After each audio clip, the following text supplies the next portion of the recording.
Okay, welcome back to my YouTube channel. I'm Mandis Vlog. Nako, matindi, mainit. Mga kaibigan, muli nating talakayin itong pagkawala. Ano na nga ba ang nangyari dito sa kaso ni Catherine Camilon? Nako po, magugulat kayo. Bibigyan ko po kayo ng latest update. Mga kaibigan, sa puntong ito, gusto kong ibahagi sa inyo ang nilalaman ng video na yan. Catherine Camilon, naku po, ito pala ay ibinaon di umano sa hukay. Mga kaibigan, magbabase po tayo dito sa rolling ng video. Ano nga ba ang sinasabi na binaon sa hukay? Ay hindi naman pulingid sa inyong kalaman, mga mahal kong taga-subaybay, na ito'y mayroon nagpatunay, mismo CIDG pa ang nagpatunay na diretsahan sinabi dito sa video na patay na si Catherine Camilon. Iyan po ang ating tatalakayin at marami pang iba. Kung bago pa lang po kayo sa aking maliit pa na YouTube channel, inaanyayahan ko po kayo. Please subscribe. Sabay-sabay po nating i-like ang video na ito kung nagustuhan nyo po. Ako'y muling nakikiusap mga kaibigan kung pwede lang. Patapusin po nating panoorin ang kabuuan ng vlog na ito. At nang sa ganon, lubos po nating maunawaan. Heto na! Samahan nyo po akong panoorin, tuklasin, alamin. Ano na nga ba ang tunay na katayuan ni Catherine Camilon? Panoorin po natin, mga kaibigan.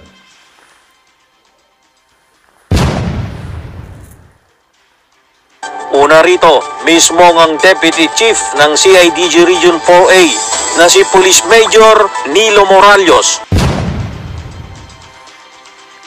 ang nagkumpirma na may mga witnesses na nagsasabing patay na nga si Camilon. Malakas yung ebidensya natin. Sabi ko nga kanina, yung nag-base tayo doon sa affidavit ng best friend nitong si Miss Catherine Camilon. No? Andun yung mga pictures, andun yung excerpts ng mga palitan nila ng mga text messages. Mayroon pang criminal case na kidnapping and serious illegal detention na kinaharap si De Castro, kung saan gumugulong na sa korte ang preliminary investigation. 3 pa ang respondent sa kaso, kasama ang driver ni De Castro na si Jeffrey Magpantay na una nang sumuko sa pulisya. Beauty Queen contestant na mahigit 3 buwan nang nawawala. Una rito, mismo ang Deputy Chief ng CIDG Region 4A na si Police Major Nilo Moralios ang nagkumpirma na may mga witnesses na nagsasabing patay na nga si Camilon. Sabi ni Karamat, lahat ng tao ay may mabuting kalooban at konsensya, kaya't umaasa ito na makukumbinsi si Magpantay na maging state witness. Sa ngayon ay hinihintay pa ang desisyon ng korte sa mga sinampang kasong kidnapping at serious illegal detention laban sa pangunahing suspect na si Major De Castro na pinalaya na at wala na sa... Mag-iingat ka. Pag naging seloso ang maging asawa mo, sigurado di ka maging masaya. Maglalaho lahat sa'yo. Ano yung maglalaho? Ang buhay ko maglalaho. Yung ilalagay ako sa ilalim ng lupa. Thank you sa advice mo, kuya. Huwag kang mag-alala. Hahanap ako ng sobrang mabait, caring, loving, lahat.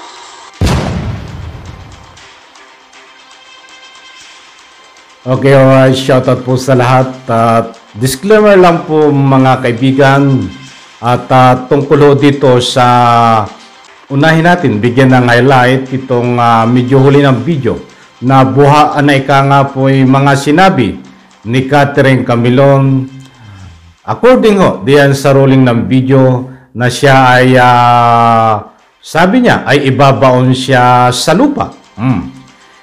Hindi po tayo nagpapakalat ng fake news. Mismong galing na di umano. Galing na ito mismo kay Catherine Camilon nung hindi pa siya nawawala. Na nasabi niya at ibabaon daw siya sa lupa in relation dito po sa tinatawag na pag nagkaroon siya ng lalaki o boyfriend na ika nga po'y itong siluso. Datapwat sa puntong ito, muli kong ulitin, pasensya na po. Pasintabi sa lahat po na nagmamahal kay Catherine Camilon, magulang niya, tatay, nanay, kung bibigyan po natin ito ng video reaction. Bibigyan po natin ng kaunting punto de vista, public opinion, dahil ito ho ay kalat na kalat ho sa social media. Muli po, inuulit ko, hindi po tayo nagpapakalat ng fake news. Kung nasabi ko man sa inyo, diyan po sa akin, sa intro sa bandang una, ay nasabi ko doon na Catherine Camilon, ibabaon sa lupa o nakabaon. Ito po ay isang reaction video na katulad nga po ng nasabi ko sa inyo, ang ating public opinion, punto de vista. Kung hindi po mangyari ngayon, bukas, at sa mga susunod pang araw at buwan, ay pwede pong mangyari yan kapag dumating po tayo sa araw na pagkakataon. Alam ko po, nakuha nyo ang gusto kong ipunto. Kalat na kalat ito sa social media. At sabi nga nila, marami nagsasabi nung itong si Catherine Camilon ay nung hindi pa nawawala ay nagpahiwatig na ika nga po ay mayroong masamang mangyayari sa kanya. At yan nga po, katulad ng nasabi niya, ay ibabaon siya sa lupa sapagkat doon tiningnan ko po ang mga public opinion nila sa comment section ng bawat ika nga po ay upload nitong ating mga kasamahan na vlogger ay nagsinasabi nila na ika nga po ito isang pahiwatig na talagang si Catherine Camilon sa ngayon po ay wala ng buhay di umano. Sapagkat nung hindi pa siya nawala ay nagpahiwatig na. Nire-respeto ko po ang inyong public opinion dito, mga kaibigan. At kung ano man ang inyong reaksyon dito sa video na tinalakay natin ito, ay yan po ay hindi ko kayo pwedeng pigilan. Kung sabihin nyo na si Catherine Camilon ngayon ay nakabaon sa lupa, wala po akong magagawa. Yan po ay isang punto de vista nyo, public opinion. At kung hindi man o kayo naniniwala na ito si Catherine Camilon na hindi nakabaon sa lupa, ay wala pong problema. Diyan po sa comment section. Pwede ko kayong mag-iwan ng inyong public opinion, mga kaibigan, sapagkat ayon po dito sa mga nagmamahal kay Catherine Camilon, sa pangunguna nitong kanyang nanay, tatay, kapatid, ay naniniwala po sila na buhay pa si Catherine Camilon. Datapuat sa puntong ito, maliwanag ko, diyan sa video na yan, ay pinatunayan ng CIDG na itong si Catherine Camilon ay wala ng buhay na nagbatay sila sa mga testigo na buhay na sabi nila nakita si Catherine Camilon na duguan noon. Ba't hindi pa nila inaamin noon na ito ay wala ng buhay? Ba't itong mga nakaraang araw katulad ng nandiyan sa rolling ng video ay tahasan, diretsahan, inamin ng CIDG ayon sa kanilang pag-iimbestiga, ayon sa salaysay ng mga buhay na testigo, patay na si Catherine Camilon. Datapuan sa puntong ito, katulad nga po ng nasabi ko, muli nating ulitin, kahit 1,000, 1 billion times pa, nasabihin nitong ating mga kinaukulan, kahit 1,000 billion pa, nasabihin nitong mga ikangay buhay na testigo, napatay na si Catherine Camilon. Nasaan po ang matibay na ebidensya? Nasaan po ang katawan ni Catherine Camilon ngayon kung siya po ay wala ng buhay? Ha? Wala po tayong matibay na ebidensya. Sapagkat ngayon po, wag po nating bigyan ng pagkakamali kung anuman ang sinabi ng kanyang magulang nandito ni Catherine Camilon na inaamin niya na hindi niya tanggap na walang buhay si Catherine Camilon. Pabor po tayo dyan. Suportahan po natin sapagkat wala pong matibay na ebidensya na patay na itong si Catherine Camilon. Alam ko na kuha nyo ang gusto kong ipunto, lalong-lalo na tayong mga magulang. Ang mga anak natin ay susuportahan natin hanggang dulo. Siyempre, ang gusto kong ipunto doon, naunawa natin kung sabihin man ng nanay ni Catherine Camilon na patay na, nabuhay pa ang kanyang anak at babalik ng buhay.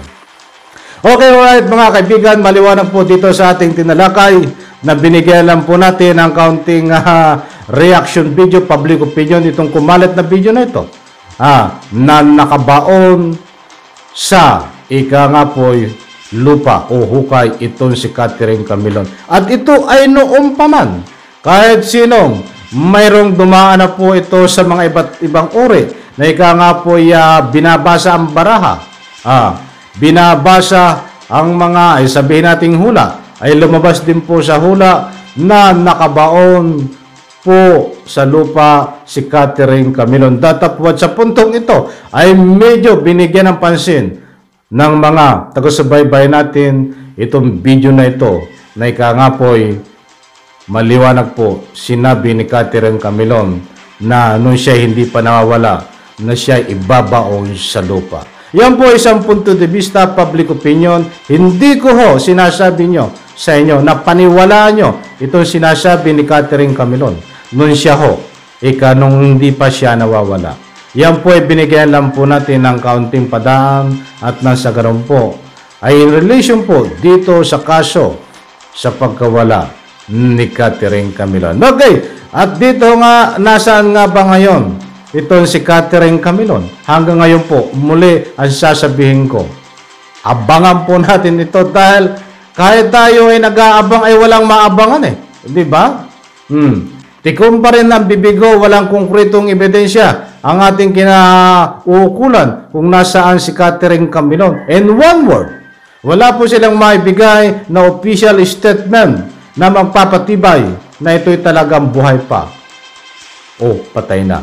Okay, right? Nakuha niyo ako doon. At siyempre, nasaan nga ba ngayon si dating police major? Alam niyo ay noong pa man ay sinabi nila ito, simula nang maalis dito sa loob ng kampo, ay tuluyan ng tumakas di umano at lumabas ng bansa itong dating police major De Castro na tinuturong utak sa pagkawala ni Catherine Camilon. Abangan po natin yan dahil mayroon po tayong binavalidate na po itong di umano na nakalabas na ng bansa upang tuluyan na magtago. At nasaan nga ba ngayon itong si Magpantay? Bakit hindi siya nagsasalita? Siya nga ba ay grabing takot dito kay dati niyang amo na si De Castro kung bakit hindi siya nagsasalita? Ano ang dahilan kung bakit hindi nagsasalita itong si Magpantay? Mga kaibigan, alam po naman natin na sabi niya, pagsuko niya, ang pangako niya ay kaya siya sumuko ay gusto makipagtulungan sa hanay ng pulisya sa pag-iimbestiga, isuko ang kanyang sarili at nasa ganon pag kinailangan ng anumang katanungan ay handa niyang harapin. Ba't kabaliktaran po mga kaibigan ang nangyayari ngayon?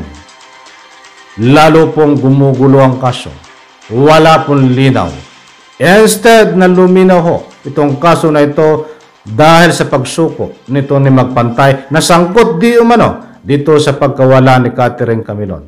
Diyos ko po, Ruti, Santissima Manlabirin, lalo pong lumalabo ang kaso. Abangan po natin ang complete details nito sa susunod natin vlog. Medyo mahaba na at siyempre muli po, diyan po sa comment section, wag po tayong matakot magbigay ng inyong public opinion. Karapatan nyo po yan. Isang like nyo po. Ay buong puso ko pong tinatanggap. Napakalaking bagay niyan sa bawat kong upload, mga kaibigan. Buzzers, manuinde. Maraming salamat. Pagpalain po tayo lahat. Sabay-sabay po natin i-like ang video na ito. Muli po, palakpakan.